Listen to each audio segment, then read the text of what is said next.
rin na yun. Sa loob ng 9 na buwan mula February hanggang September 2023, habang nanunungkulan bilang head of the procurement entity ng Department of Education o DepEd, buwan-buwan umuno nakakatanggap ng envelope si dating DepEd Undersecretary Gloria Jumamil Mercado. Ang laman, tig 50,000 pesos kada envelope. Madalas daw ang nag-aabot sa kanya ng envelope ay si Assistant Secretary Sunshine M. Paharda. At ang sabi, Yun si Secretary Sunshine M. Paharda daw yung nag-aabot sa kanya ng envelope. So, hindi naman si VP Sara. Ngayon, ang problema kasi dito, mga kabatas natin, napuno na ng konklusyon yung testigo nitong dating DepEd USEC na ito. Bakit? Kasi nga, mga kabatas natin, this is not the proper forum. Kung meron sanang maayos na forum kung saan gagawin yan, no, hindi yung mga konklusyon ng mga House of Representatives ang mananaig, kundi yung ebidensya. Pag titignan nyo dito mga kabatas natin, paper trail pa lang ang nagbibigay sa kanya si Fajarda, paano nyo na-i-connect yun doon sa DepEd, doon kay VP Sara? Kasi gusto nyong i-connect. Yun yung nangyari doon. Ngayon mga kabatas natin, sino magko-question sa kanya dyan? Hindi katulad sa korte kasi, di ba? May cross-examination. Dito, mga kabatas natin, walang cross-examination. Kung anong sinabi, yun na yun. Tapos, kung anong sinabi ng mga congressman, kung anong dinagdag nila doon, yun na yun. Kahit pag gagamitan mo ng critical thinking, hindi naman talaga magre-resulta sa ganon na konklusyon. Pero dahil gusto nilang palabasin na ganon, yun ang lumalabas.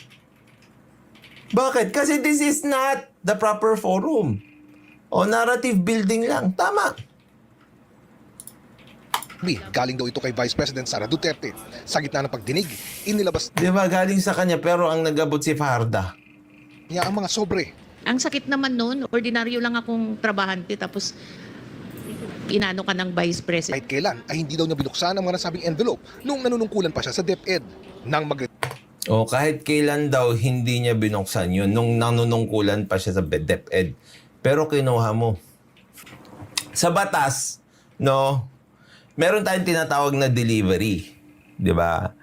Constructive delivery at saka actual delivery. Okay, ituturo ko na lang sa inyo ito para matuto kayo, no? Yung constructive delivery, mga kabatas natin, as the term implies, constructive yun. Hindi siya actual. Ang constructive delivery, ibig sabihin, pag i-deliver mo ang isang bagay, kunwari, mga kabatas natin, no? I-deliver ko yung sasakyan sa isang tao. Paano ko constructively i-deliver yun sa kanya? Ibibigay ko yung susi. Diba? Pag binigay ko yung susi, tinanggap niya, ibig sabihin, ni-receive niya na yung dineliver ko. Ngayon, yung isa naman, mga kabatas natin, yung actual delivery. Ngayon, ang tanong kasi dyan, kapag tinanggap mo ba ang isang bagay, like for example, regalo, pag hindi mo ba pinuksan ito, ibig sabihin, hindi mo na ba ito tinanggap? Tinanggap mo pa rin. Bakit? May actual delivery at may actual receipt. Natanggap mo yan, nung naging sa'yo na, you have complete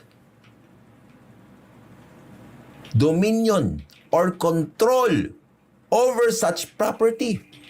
Kahit hindi mo binuksan yung sobre na may pera, tinanggap mo pa rin siya. Ang bribery, dalawa ang pwedeng makasuhan dyan. Yung nagbigay at yung tumanggap. I sought some advice and they just advised me to donate it to a non-government organization, which I did. Ibig sabihin, tinanggap niya. Napatunayan yung kanyang pagtanggap at pagmamay-ari niya ng pera na yon by telling these people here that he had the sole right to appropriate it. Ano ang dapat mong ginawa? Binalik mo. Kasi, mga kabatas natin, ang sinusubukan nilang ilusot dito, ha?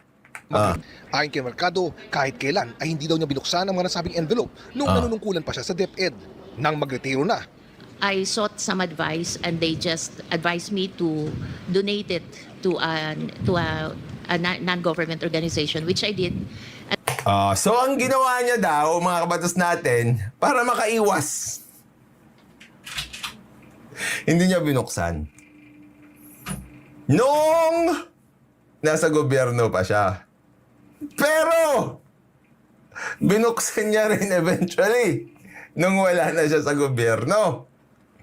Ngayon, makakatakas ba siya doon? Siyempre hindi.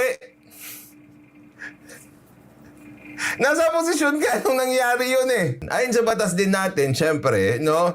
Even if you are retired, if the acts you performed, which are, siyempre, hindi ko naman ina-assume, no? Which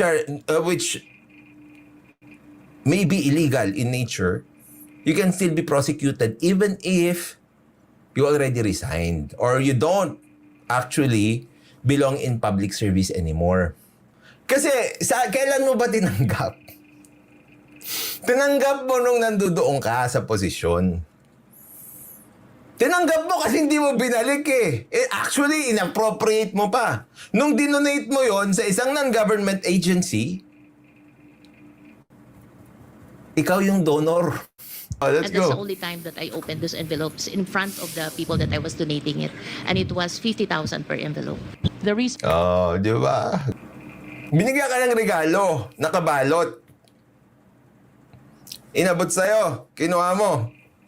Hindi mo binuksan. Tinanggap mo ba o hindi? concerns is because Ah. you believe that the envelope is a bribe. Do you agree? Yes or no, ma'am? It's kind of harsh word to use, bribe. Because if... Or should Yes or no? I invoke my right against self-incrimination. Yun dapat yung sagot dyan. they say Oh, it is a means to influence your decision being the hope? It could be. So, ibig sabihin, tumanggap ka ng bribe. Sa isang press conference, tinanong ng media si VP Sara Duterte tungkol sa aligasyong ito ni Mercado. Dapat siguro kung mag-akusa siya ng ganyan, dapat may papel siya. Tulad ng ako, pag inaakusahan ako, pag sumasagot ako, binibigay ko yung papel. Gloria May papel naman siya, sobre. Hindi yan binuksan. Eh, dinonate niya na yung laman. Mercado is a disgruntled former employee of the Department of Education. She was let go because of loss of trust and confidence. Inilabas ng OVP ang isang liham na pirmado ni Mercado kung saan ay bilanggit ang pangalan ni Vice President Sara Duterte. Kalakip nito ang breakdown ng mga kagamitan at total cost na nagkakalaga ng 16 million pesos. Nag-solicit siya ng 16 million pesos sa isang kumpanya on paper using my name without any I explained properly. I did not solicit. There's no money involved there. These are equipments. Walang cash po doon. Equipment siya na ito-turn over sa DepEd. So, Oops. Nag-solicit ka. Pag-solicitation ba, cash lang? Pakinggan ulit natin. Baka mali ako. I did not solicit. There's no money involved there. These are equipments. Walang cash. Pero ang equipment, may cash value yun, di ba? Oh my goodness. Pinapasubo mo talaga yung sarili mo. Di nag-solicit ka pa rin. Po doon. Equipment siya na ito-turn over sa DepEd. So, I feel very sad that up until now, Inamin mo! Nag-solicit ka!